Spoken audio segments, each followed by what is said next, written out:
Bagi Bapak dan Ibu yang punya usaha konveksi, apakah itu konveksi kecil ataupun pabrik, bisa menggunakan aplikasi ini untuk memonitor transaksi secara rutin.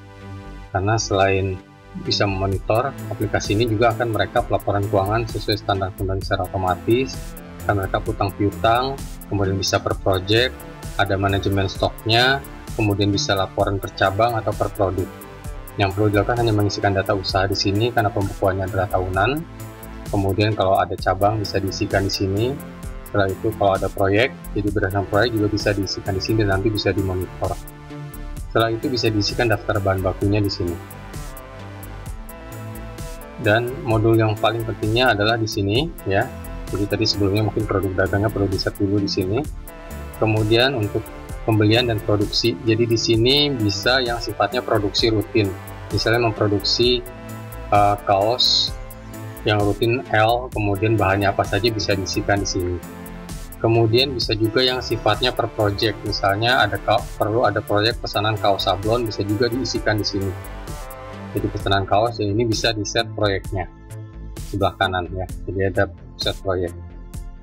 Dan nanti dari sini bisa dilihat laba rugi per proyeknya dan detail produksi per proyeknya. Jadi di sini bisa dilihat kebutuhan, misalnya total penerimaan sekian, total biaya yang dihabiskan untuk proyek adalah sekian ya.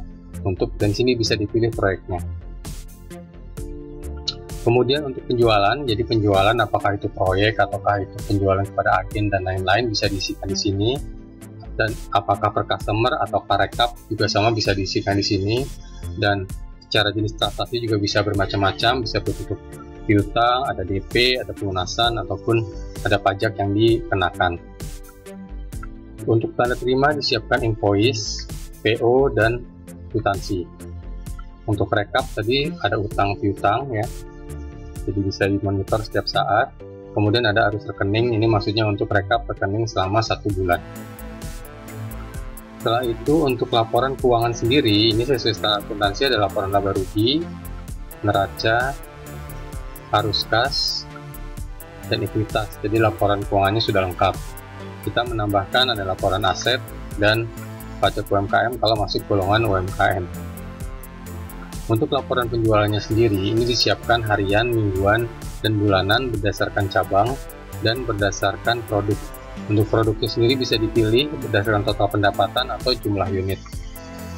Ya, jadi akan sangat berguna untuk melakukan evaluasi terhadap produk-produk yang laku untuk produksi selanjutnya. Untuk persediaan sendiri disiapkan laporan stok bahan baku ya, dan bisa diisikan tanggalnya di sini awal dan akhir. Nanti akan muncul rekap sesuai periode yang diisikan. Ada bahan baku dan ada produksinya. Untuk analisanya sendiri disiapkan dashboard di sini untuk melihat profil keuangan selama 1 tahun pembukuan.